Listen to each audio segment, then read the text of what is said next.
خوشحال خان کھٹک کا سائرن 5 سال بعد آج اللہ تعالیٰ کے فضل و کرم سے اور وزیر اعظم شہباز شریف صاحب کے حکم کے مطابق دوبارہ آج آپ نے سنا ہے اپنے کانوں سے. اس میں آپ کو مبارکباد پیش کرتا ہوں. یہ جو ریلوے کا سفر ہے پوری دنیا کے اندر آپ نے دیکھا ہوگا کہ یہ بڑا ضروری اور آرام دہ سفر گنا جاتا ہے.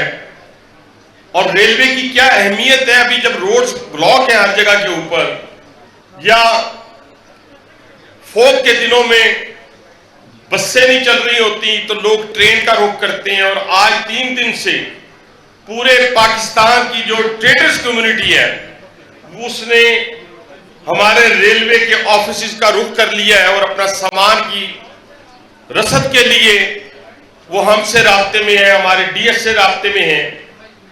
انشاءاللہ تعالی آنے والا وقت جو ہے آپ نے دیکھا ہوگا ہم نے 1.5 ماہ کے عرصے میں وزیر اعظم صاحب کا ایک اپنا ویژن ہے ہماری لیڈرشپ جس میں آپ سب رہنمائی حاصل کرتے ہیں میاں محمد نواز شریف صاحب سے. ان کے ویژن کے مطابق ہی تو آج پشاور کے لوگ کراچی تک کا جو موٹر وے کا سفر کرتے ہیں وہ کسی بھی جرمنی, فرانس اور یو کے کی موٹر وے سے کم نہیں ہے بلکہ ان سے زیادہ اچھا اور آرام دہ سفر جو ہے وہ آپ کو راول پنڈی بھی پہنچا دیتا ہے, لاہور بھی اور کراچی بھی. یہ سب سے بڑی خوبی ہے. یہ سفر, یہ تعلق تو ہمارا آپ کا جاری و ساری رہے گا, اس میں تو کوئی دوسری رائے نہیں ہے. لیکن یہ پاکستان ہم سب کے لیے بڑا مقدم ہے. کچھ لوگ ہوتے ہیں جو زبانی کلامی یہ بات کرتے ہیں کہ پاکستان ہمیں بڑا اچھا لگتا ہے. جب پریکٹیکل کی باری آتی ہے تو بہت ساری چیزوں سے وہ دور ہوتے ہیں. لیکن یہ یاد رکھیں یہ پاکستان, میں اپنی بات کروں گا, آپ کی بہاف پہ آپ کی بات کروں گا, یہ پاکستان ہمیں اپنی جان مال سے بھی زیادہ عزیز ہے. اس کے اوپر کوئی کمپرومائز نہیں ہوگا. اور دشمن جو سوچ رہا ہے, میں آج یہ اعلان کرتا ہوں کہ جب مجھے ضرورت پڑے گی اپنی سرحدوں کی حفاظت کے لیے تو میں کمزور راستہ نہیں اختیار کروں گا. میرا پختون کمزور راستہ نہیں اختیار کرے گا, میرا بلوچ کمزور راستہ نہیں اختیار کرے گا, بلکہ ہم اپنی فوج کے شانہ بشانہ سرحدوں پر جا کر لڑیں گے, صرف ترکیب نہیں دیں گے انشاءاللہ تعالی.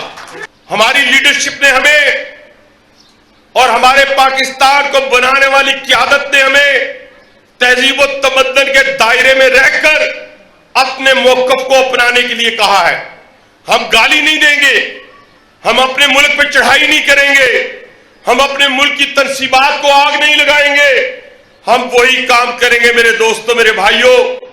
جب جعفر ایکسپریس کے اوپر حملہ ہوتا ہے, میں ابھی اپنے ڈرائیور کو رخصت کرتے ہوئے اسے میں شاباش دے رہا تھا کہ جب اس پہ حملہ ہوا ہمارا ایک ریلوے کا کانسٹیبل اس نے جام شہادت نوش کیا, ہمارے ایک میکینک نے جام شہادت نوش کیا, ہمارا ڈرائیور زخمی ہوا, ہمارے 27-28 سیولین جو تھے اس میں شہید ہوئے.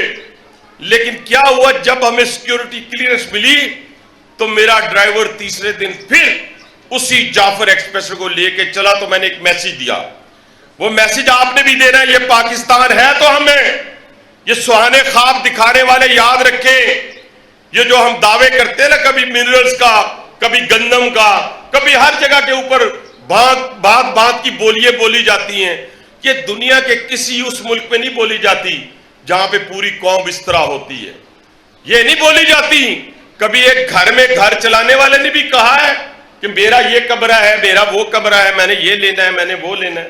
سب اکٹھے ہو کے جو چلتے ہیں وہی کامیاب ہوتے ہیں. تو میں نے کہا اپنے دشمن کو کہ تو نے کیا پاکستان کو ڈرانا ہے, تم تو میرے ایک ڈرائیور تم سے نہیں ڈرا, وہ دوبارہ پھر اسی جعفر ایکسپریس کو چلا رہا ہے. یہ جو غوری میزائل ہے, یہ جو شاہین میزائل ہے, یہ جو غزنوی میزائل ہے, یہ چوکوں میں لگانے کے لیے نہیں رکھے ہوئے.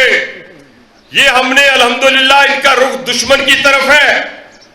اور ہم نہ دہشت گردی سے ڈرنے والے ہیں, نہ تمہارے اربوں ڈالر جو تو نے بلوچستان کے اندر, بلوچستان کو خدا نہ خواستہ عدم استحکام کی طرف دھکیلنے کے لیے سرو کیے نا، ہم آپ کو یہ دعوے سے کہتے ہیں اگر تو نے پاکستان کا رخ کیا، انشاءاللہ پاکستانی قوم 24 کروڑ قوم اپنے سیاسی اور مذہبی اختلافات بلا کر انشاءاللہ اس دشمن کا مقابلہ کرے گی.